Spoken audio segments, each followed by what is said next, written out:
Okay, guys, so let's get started without any further ado. Let's not wait any further. In today's class, we're going to be taking a demo on the course Certified Ethical Hacking version 12. Now, this is a course for people who are completely new to the domain of cybersecurity. And if you have no knowledge on what hacking or ethical hacking is, this is the go-to course. Okay. Now, before we get started, a quick formal introduction on my end. My name is Mohammed Shoaib. I'm a cybersecurity trainer certified from EC Council. EC Council is the leading organization for trainings and certifications in this domain of cybersecurity. And this course, Certified Ethical Hacking, is proprietary to EC Council. They have built this course from the scratch. Okay. Now, the main question among students is what is hacking or what is ethical hacking? And are these two terms one and the same? Now, to answer that, let me define each of these terms. Hacking is the procedure of trying to gain access to information systems. Now, these information systems could be anything. They could be as small as a mobile phone to as big as a web application server or a database. And when a hacker hacks these devices, what he does is he tries to gain access remotely to those devices. What I mean by gaining access is that he can remotely access the data on that system, okay, or control the device as well, okay. And this is usually done without the consent or without the permission of the person owning those devices. So if I hacked your phone, what I basically do is I can control your phone or the data on your phone. I can modify the data, delete the data, or sell that data to other people without your permission, okay. Now, if hacking is such a malicious job, why do we have a course called ethical hacking? And how is this getting ethical in the first place or legal in the first place? So to define that out, ethical hacking is the procedure of trying to find vulnerabilities. Okay, a vulnerability. Oh, 1 second, guys. Let me just record the session on my system. Right. So if you have to define ethical hacking on the other hand, this is the procedure of trying to find vulnerabilities. Now, this term vulnerability is something that you'll keep on hearing throughout the course. To define it, it is a loophole, a weakness in the security of the system, which hackers take advantage of or exploit. So our job in ethical hacking is to find these weaknesses in the security of the systems or information devices so that we can report it back to the organization. Once we have reported to the organization will apply the necessary patches for it, security updates for it. And once that is applied, that removes the vulnerability and increases the security of the infrastructure. So with ethical hacking, you're trying to safeguard the computers or safeguard the devices from being hacked. Okay, so you're protecting the systems from being hacked so that they can you can close all the doorways for the hackers to perform any loss of data. Okay. Again, guys, if you have any questions or doubts, please feel free to unmute your mic and ask your questions on the go. There's no problem with you interrupting. Any questions up to this part, Ritesh or Bharat? No, everything is clear. No. Hello? No, fine. Yeah, Bharat, I can hear you. Can you hear me as well? It's clear. Okay, perfect. 1 second, guys. Just got a message from the institute. I guess a couple more students are gonna join.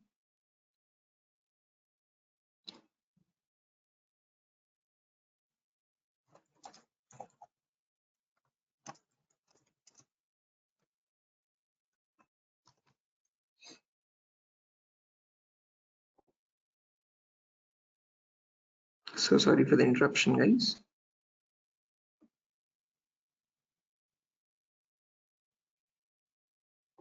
Okay, anyways, continuing back, now depending on these two definitions, guys, we can categorize the types of hackers as well. So we have someone known as a black hat hacker, we have someone known as a gray hat hacker, and then we have someone known as a white hat hacker.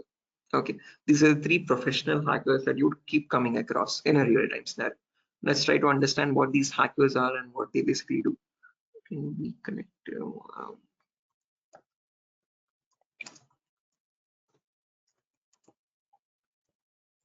Yes. Now that out of the way, yeah, let's define each of these hackers, guys. Now your black hat hackers are the common cyber criminals. These are the people who perform hacking for their own benefit. So again, once they get access to the device, they can steal the data, destroy that data, or sell that data as well to other people. Okay, and they do this without asking for consent and only for their own benefit. On the other end of the spectrum, we have someone known as a white hat hacker. White hat hackers are ethical hackers who perform penetration testing or hacking to safeguard the organizations. Okay, You're not trying to attack any organization. You're not trying to cause any loss of data, but you're doing this so that you can increase the security of the organization. And in between, there's a third category, which is called as gray hat hackers. Okay, now gray hat hackers have both the qualities of black hat as well as white hat hackers. Like a black hat hacker, they don't ask for permission first.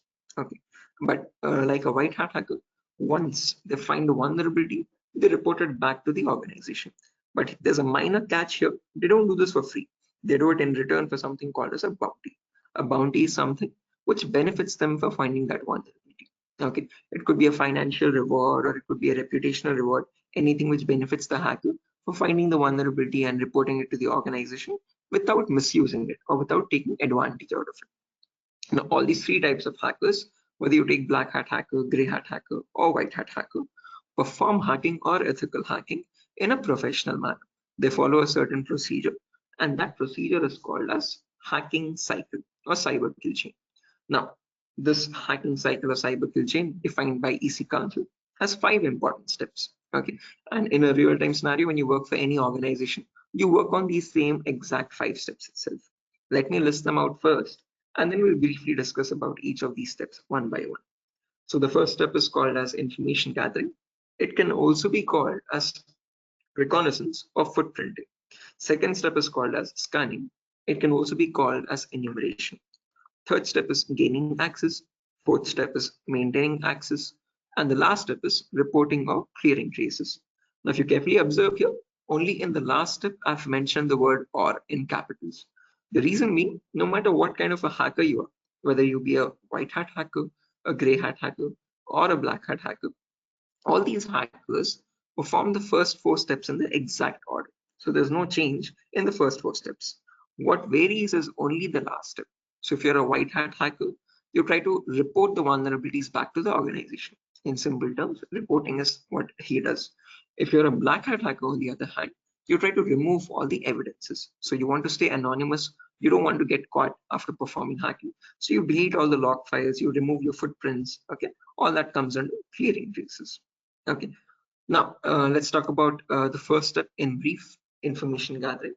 So as the name itself suggests, information gathering as well. You try to gather as much data as possible about the target organization. And this data is obtained passively. What I mean by passively is that you get this information from the internet. You do not contact the organization in any way, and the organization has no clue that someone is trying to gather information about them. Okay, so all of this information is retrieved secretly without the organization having any clue about it. Now, the main question is, what kind of information are we talking about here? What information do we need to perform or to start hacking? Now, to list it out, here's the information. So firstly, we would need the IP addresses. IP addresses are the identity given to each and every device. So it's like the device name. Okay. So just like how we communicate with our names, I call you with your respective names and you call me by mine. Similarly, devices communicate with one another with their IP addresses. Okay. So again, in the upcoming classes, we'll also learn what IP addresses are. How do computers again divide these IP addresses? What are the different categories of IP addresses? Okay, what are public IPs? What are private IPs? We'll talk all about that. Okay, that is included in the course. So after IP addresses, we need to find the who is records. That tells you who is hosting their website for them. Okay, so when did the website get created? When was it last updated? When will their website expire? All that falls under who's information. Then you have DNS records. Every organization has a DNS server, which links all their servers and their websites to the exact IP addresses. So getting the records in those servers is what we find in DNS records. Then employee details like contact information, email addresses of the employees, again, phone numbers of the employees, or usernames and passwords of the employees in their login fields, and if possible, their fax numbers of the organization. All that falls under employee details. Then finally, we find the domains and subdomains of the organization. What websites do they have? Complete list of websites and the operating system information. What OS are they using on their multiple servers? Now, believe it or not, all this information can be readily obtained from the internet itself, guys. You do not need to contact the organization. There are some special gold mines on the internet from where you can get this information. Now, if I show you a brief example for this, I can go to the browser And in the browser, I can search for a website called DNS Dumpster. Now, this is a website which gives the DNS records for any organization. So if I click on the first link, you can notice over here, there's an input field and it is asking us to enter the domain name, okay, of any organization. So if I search for, let's say, Amazon or anything, let's say Amazon.com or Amazon.in, if I click on search, this starts providing me the DNS server information for Amazon's website. So if I scroll down, first it tells me where Amazon's servers are located geographically. Scroll down much further, it shows these are all the Amazon's servers one by one. Now these IP addresses, now this is what an IP address looks like, guys. Okay, it's a numerical address divided into 4 equal parts, as you can see, numbers. Okay, but again, there are 4 portions to it. So we'll learn a bit more in detail about it in the upcoming classes. Okay, but basically this is what an IP address looks like, and these addresses are very crucial for a hacker or an ethical hacker to perform penetration testing. Okay, so these are the DNS servers. Then this is the mail server for Amazon. This is the IP through which all the mails for Amazon are getting routed. Scroll down much further. These are the main servers of Amazon. Okay, the web servers. Okay, and each and every subdomain and the exact IPs linked with those servers. Okay, so again, this IP address information is very crucial for hackers or penetration testers to perform or get started. Okay, and this is the complete network topology, guys. This is how Amazon's servers are connected to one another. Okay, the complete map of the organization. Now, again, as I've mentioned, this information is publicly available, but again, you need to know this exact website to retrieve this information. Okay. Now, proceeding with the next step. So like that, we have a lot of other websites, guys, from where we can get this remaining information as well. Okay. Now, once all this information is gathered, then we go into the next phase, which is scanning. Now, to define scanning, I can break it down into 3 parts. There's network scanning, port scanning, and vulnerability scanning. So in scanning, you try to make active connections with the target and retrieve some extra data which you could not retrieve in the first step of information gathering. Now, one important point to note here is we try to attack the target system and retrieve this information. That is what I mean by active connections. Oh, 1 second. Bharat, you have raised your hand for a short duration. Any questions? Bharat, your audio is not connected.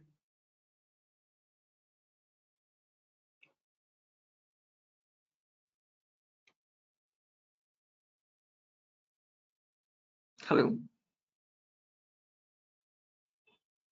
Okay, anyways. So as I've mentioned, guys, in scanning, we try to perform extra information gathering by making active connections. Now, again, what information do we gather? Firstly, we perform network scanning to figure out on the target organization network. So in their organization, what all devices are connected? So how many servers do they have? How many routers are they using? How many switches are they using? How many firewalls are they using? How many IDS or IPS, intrusion detection systems or intrusion prevention systems are they using? So we're trying to get a network map of the target organization. Once we have that network map, once we know how many devices are there in their organization, then we try to perform port scanning. So in port scanning, we're trying to learn on those devices which are existing in the organization, what ports are open, and on those ports, what services are running. Okay, so once you know what services or applications are running, finally you perform vulnerability scanning to figure out on those services or on those vulnerabilities, are there any weaknesses that you can attack on. So it's a step-by-step procedure. First, you're performing network scan to figure out the devices. Then you're performing port scan to figure out on those devices what ports are open. And finally, you're performing vulnerability scan to figure out on those ports, are there any weak services or vulnerable services. So during this phase, guys, we'll be using a very important tool called Tenable Nessus. So you can go to your browser and search for Tenable Nessus. You can click on the first link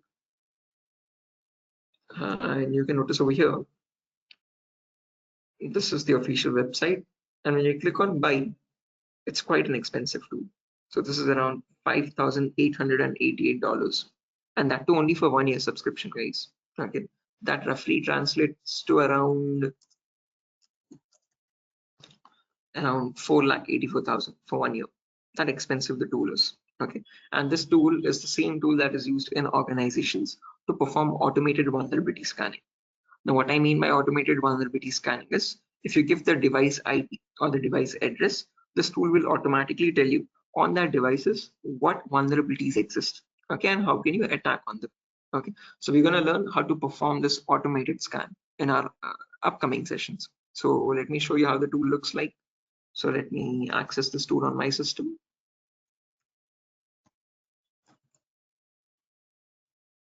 Admin password. So as you can notice, this is the login portal for my device on the Nessus account. And once you initiate a scan, this is how the report looks like. So basically this once the scan is initiated, it tells you on each and every system what vulnerabilities exist. And these vulnerabilities or weaknesses are categorized in 5 levels. Okay, you have information based, low, medium, high, and critical vulnerabilities. In an organization, you should never have critical, high, or medium based vulnerabilities at all. If such vulnerabilities exist, it's very easy for a hacker or an ethical hacker to perform such attacks or cyber threats. Okay, so we learn how this scanning can be performed in a Nessus or vulnerability scanning class. Now, once you find all the vulnerabilities, the next phase is gaining access. So in this phase, we'll actually learn how to attack the systems on these vulnerabilities. Okay, so basically it covers each and every endpoint. First, we have system hacking, where we learn how to attack or crack or bypass a Windows password. So if you have a Windows system and if it is password protected, how do you break that password or crack it and get access to the internal files? Then there's malwares. Malwares are nothing but malicious softwares, and there are a lot of category of malwares. There's viruses, worms, Trojan, spyware, rootkit, whatnot. We'll practically learn how to create each of these malwares, how to defend our system from these malwares, and how to detect if they are already installed on our systems. Okay, we're going to go in depth about all of the malwares in the upcoming classes. Then we have network penetration testing, where we learn what are the common network attacks that can happen in an organization. So through these attacks, you can capture the usernames and passwords of other victims. You can shut down their servers, which is called as DOS attacks or denial of service. Then you can perform wireless attacks, hacking Wi-Fi routers and cracking the password of Wi-Fi routers, or creating fake websites, okay, which is known as social engineering, and capturing the usernames and passwords of those victims through phishing attacks. All this comes under network penetration testing. Then you have web application pen testing, where we learn how do hackers attack websites. Okay, so how can they deface websites or how can they attack websites and get access to the backend databases or usernames and passwords of other victims? All that comes under web application penetration testing. So we won't be going in depth on web application, that's a separate course altogether, but we'll learn the common vulnerabilities such as SQL injections, cross-site scripting, broken authentication, file upload vulnerability, and so on and so. Now these attacks are usually capable of performing remote connections on the server. So you can remotely access the databases, you can remotely execute scripts on the server, you can access the files on the web server. Okay, all that happens through these vulnerabilities. And then finally, you have hacking mobile phones, where we learn how you can attack a remote Android phone, okay, and get access to the files on the remote Android through Trojan attacks. Okay, so again, if you notice over here, guys, we're covering each and every endpoint. We're talking about Windows security, we're talking about malwares, we're talking about Linux security, we're talking about network security, we're talking about wireless security, we're talking about web application security, and finally, we're talking about mobile security. Each and every endpoint gets covered in the course. And again, after this is done, guys, this is the main core of the subject of the whole course. After this is done, you have 2 small topics, which were maintaining access and reporting or clearing traces. So in maintaining access, we learn how we can maintain persistent connections. What I mean by persistent connections is that if the user restarts the system or shuts it down and starts after a very long time, how do you still maintain connectivity with him? Okay, so that is known as creating a persistent connection with the victim to have continuous access. After that, in the end, we'll learn how to generate a report and submit to the organization after the penetration testing is done, or how do we perform removing of the traces or clearing traces. So we're going to learn both the perspectives of a black hat hacker as well as a white hat hacker. Okay. Again, the whole course is divided in a 15:45 ratio, guys. The first 10 to 15 minutes we'll discuss theoretically about each and every concept. We'll try to get the concept right. We'll try to understand it logically. Okay. And then the remaining 40 to 45 minutes we'll perform it practically. So we have our own lab setup we'll be installing a tool called VMware, as you can notice here. Yeah, this is the application. So in this application, we're going to have a practical lab setup. So I'll show you how to install this VMware application, and inside this application, how to install this operating system called Kali Linux. Once you have the Kali Linux installed, this comes with all the penetration testing tools for free. So we're going to learn how to attack different systems using the Kali Linux first. Okay, so we'll primarily work on this Linux operating system. So before we dive into the advanced concepts, we'll learn the lab setup installation, we'll learn about networking, and then we'll learn about Linux commands. So once these three prerequisites are covered, then we dive into the other concepts, information gathering, and so on. So, okay, so yeah, the whole course duration is for 35 days, guys, where we'll be having classes from Monday to Friday every day for 1 hour each. And I guess the course is at 9 p.m. itself, a convenient time for people who are working. And each and every class will be recorded. You'll be getting the recordings for each and every class every single day. And you don't even have to create notes. So the notes for each and every class is already prepared, guys. So as you can notice over here, each class notes is already prepared, where you don't everything is explained clearly one by one. Okay, so the notes is already prepared for you. You don't have to create notes. You don't have to record the sessions on your end, because we're going to record it and send it to you, and you'll have lifetime access to the recordings as well. And yeah, that's that, guys. We'll be sharing the materials as well from EC Council. If you're interested to perform the certification, we'll help you with the certification as well. Okay, so any questions or doubts, guys, on your end? Ritesh, Bharat, Umesh? Hi Shoaib, this is Umesh here. I joined the class a bit late actually. Is there any prerequisites to join this class since I am a manual tester? So do you need to have Yeah. some? Again, Umesh, sorry to interrupt. As I've mentioned, there are three prerequisites. There's networking basics, Linux and Windows commands, and virtualization. But if you know them well and good, if you have no idea about what they are, we'll anyhow learn about them throughout the course. Okay, so we'll first cover these prerequisites, and then we'll dive into the main course content. So all you need, if you talk about the requirement of a PC or so, you would always require, again, since all these classes are practically implemented, you will need a device with at least 8 GB RAM or minimum to minimum 6 GB RAM. Okay, and Yeah. processor wise, you could take i3 processor minimum. i5 is much better comparatively. Okay. One more question is actually my company is looking for this certification actually. So I think the certification, do we have anything like related to the company, or you have to take a certification from outside the training institute? How will it be? No, again, once you're done with the course, Umesh, if you're planning on writing the certification, you can contact me. I assist students in certifications as well. So I train them for certifications as well. After the course is done, we'll conduct a few mock tests and so. Okay, so once you gain that confidence, you can write the certification exam. Okay, that will be support, right? So I think because once we're done with the course, because yeah, that can also be done with the what? Sorry. So no, I think we need a support as well, because since we are new to this domain, right, to getting certification, I Definitely. I'll be there. Yeah, because it's a one-time certification. If it fail again, we can't try it once more, right? So should have a more confidence on that. Right.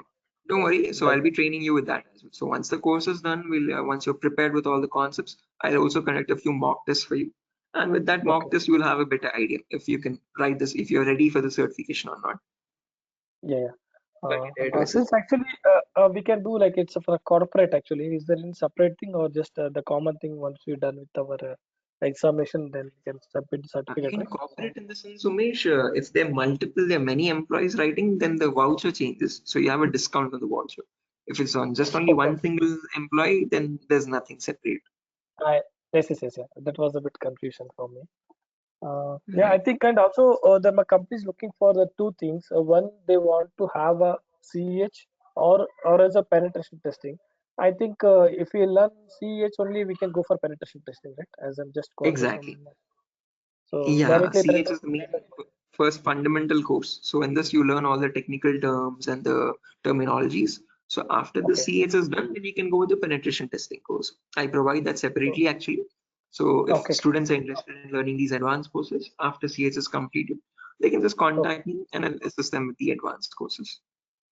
Okay, sure. So that is a separate entity. So then based on that, we can decide. Okay, yes. Okay, sure. Yeah, thanks a lot for Sure, Umesh. Thank you. Any other questions, guys? Ritesh and Bharat? No question. Okay, sure. So yeah, thanks guys for attending the session today. And yeah, we won't be having a session tomorrow. There's a holiday tomorrow for festival. We'll take the next session on Friday again. On Friday, we'll have the first class on networking concepts. So we'll basically learn what IPv4 addresses are, what are public IPs, what are private IPs, what is DHCP protocol, what is DNS protocol. We'll talk about all that in the session on Friday again. Okay. So yeah, that's that, guys. Nothing further. I'm gonna exit the session now. Good night, and I'll see you soon. Take care. Thank you. Yeah, yeah. That's it. Bye-bye. Bye.